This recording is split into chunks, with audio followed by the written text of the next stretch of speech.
I ultimately got my boss arrested for possessing child pornography, which in a bizarre twist also led to our CEO being arrested for embezzlement.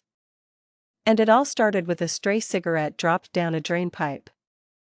Almost 2 decades ago, I was working in the magazine publishing industry as an advertising and marketing manager. It was a job where I sold ad space in our various publications, those glossy, full-page ads for fancy clothes or new products you see nestled between articles. When you're good at it, you can make an almost embarrassing amount of money. I was just 20 years old, pulling in a very healthy $150,000 a year. And I thought I had landed the absolute dream job. On the surface, my director, who we'll call Dominic, seemed like the most incredible boss. He was a retired Marine, charismatic and a natural leader who was incredibly skilled at motivating his team. He was even friends with the actual Wolf of Wall Street, Jordan Belfort, and once had him come into our company to teach us how to close sales. And yes, I know how to sell you this pen. In reality, Dominic was one of the shadiest people I've ever met. His overconfidence in his own skills led not only to his own downfall but also triggered a massive company scandal that resulted in multiple investigations and the arrests of both him and the CEO on completely different charges. I won't get into the whole backstory of how I rose through the ranks, but you need to know that Dominic had taken me under his wing, training me to be his protégé. He had a reputation in the company for creating advertising initiatives that were insanely profitable. His method was to launch a project, then promote one of his subordinates to manage it so he could move on to the next big thing. What most people failed to see was that his grand initiatives were only sustainable for 2 or 3 years before they would inevitably start losing money. But because Dominic was such a prominent, untouchable figure, the manager who inherited the project would always take the fall. Their failure blamed on a lack of proper management skills. He never took the blame. He put me in charge of one of these initiatives. But instead of letting it fail, I managed to sustain and grow it for over 7 years. This eventually gave me a staff of 200 sales reps to oversee. My role was all-consuming. I was the supervisor, the graphic designer, the IT guy, the HR department, and I still had my own list of accounts to manage. I was working from 6 a.m. to 11 p.m. 6 days a week, not including my 1-hour commute each way in grueling Los Angeles traffic. One of Dominic's strangest management quirks was his requirement that every single person provide him with their PC login and password. This was the early 2000s, and our IT department was barely functional. So this was presented as our best method for monitoring work activity. But it was much more than that. After hours, Dominic would log into people's computers. He didn't just go through company emails. He would sift through people's personal browse history and even access their private email accounts on Yahoo and Gmail. Thanks to his policy of setting everyone's browsers to automatically save passwords.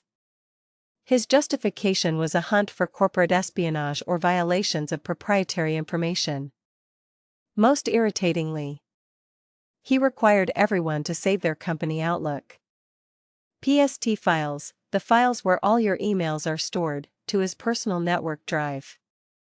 This allowed him to monitor everyone's company communications directly from his own computer. When our team grew large enough to need our own accounting staff, they too fell under his jurisdiction.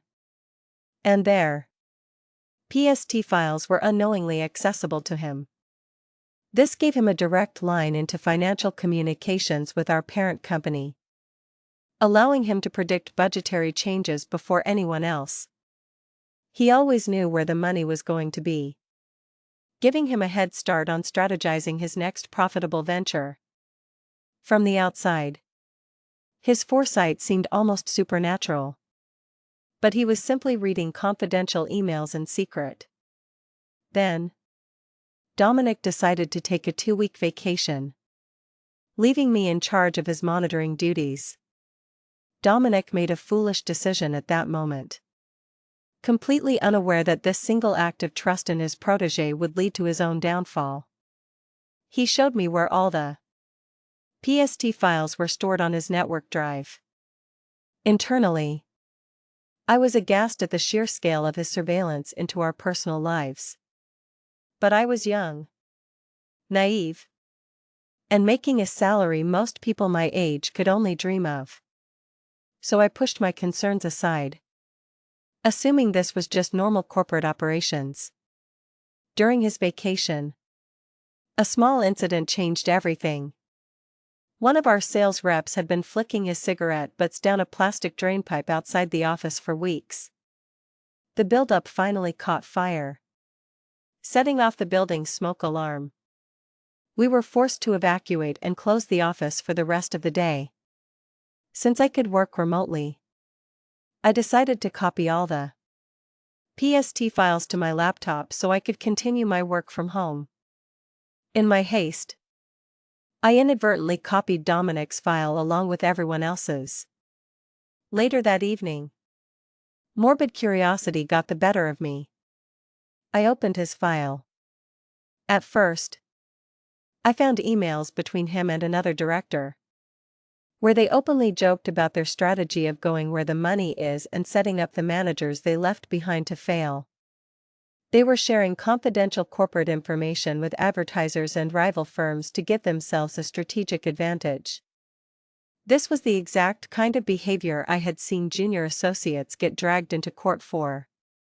Then I found emails from several female colleagues who had been mysteriously removed from the company over the years. It turned out that Dominic had 9 separate sexual harassment claims filed against him by these women.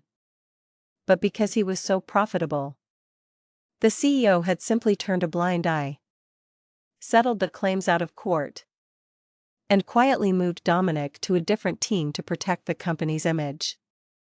The emails were explicit and sickening. It was glaringly obvious his advances were unwanted. There were unsolicited pictures of him and his wife, and vile propositions. My image of Dominic, the great mentor, was completely shattered. The man was a monster. And then I saw it. A folder on his drive ominously named New Accounts. I opened it. What I found was a massive, horrific collection of some of the most explicit child pornography imaginable. The images I saw that day will haunt me for the rest of my life. I still feel a wave of sickness and sorrow for the lost innocence of those children. In that moment, I knew I had to sink this guy. But I had to be smart. If I reported the CP directly, it would be painfully obvious it came from me, as I was the only one with access to his files during his vacation. I did not want a vindictive, angry ex-Marine with powerful connections coming after me. So I chose a different path. I used the anonymous company hotline to report the accounting irregularities I had discovered. I knew this would trigger an immediate and thorough investigation, which would legally require a full forensic audit of his computer. While his laptop was with him on vacation, his desktop computer was still at the office, very much online. To make sure they found it, I moved the CP folder into a more prominent place on his drive. The reaction from corporate was instantaneous and severe. The very next day, I got a frantic call from Dominic. He said, "I need you to write up 2 notes for me. One that says, 'This is my 2-week notice,' and a second that says, 'I tender my resignation effective immediately.' If the CEO asks about me, hand him whichever note you think is best." He was trying to resign and collect a severance package before the investigation concluded. He knew that once they found his stash, They would have no choice but to call the police. And he figured if he was already gone, the company might just sweep it under the rug to avoid a scandal. In that moment, the power dynamic shifted entirely. The student had surpassed the master. Not in ruthlessness, but in a calculated quest for justice that Dominic could never have anticipated. I never handed those notes to the CEO. The company found the folder. The police were called. And Dominic was arrested. His wife was arrested as well.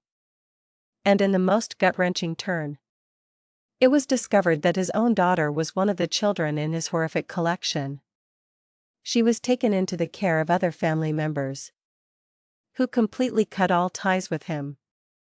As one commenter later noted, "It's hard to imagine being such a sleazeball as to include your own daughter in your gross activities." But the story didn't end there. The subsequent accounting investigation unearthed an even bigger scandal. The CEO had filed for bankruptcy for one of our magazines to secure $15 million in emergency funding. But instead of using that money to save the publication, he had pocketed $12 million of it, spending it on lavish homes in other countries. This led to the CEO being arrested for embezzlement. I left the company shortly after, realizing the entire place was a toxic cesspool of backstabbing and corruption. The last I heard, Dominic was still in prison. The CEO was penniless. And the whole company, now too toxic to be associated with, was sold off for parts to a new parent company. In an addendum to the story, I later found out from former colleagues about the final, callous act of the company.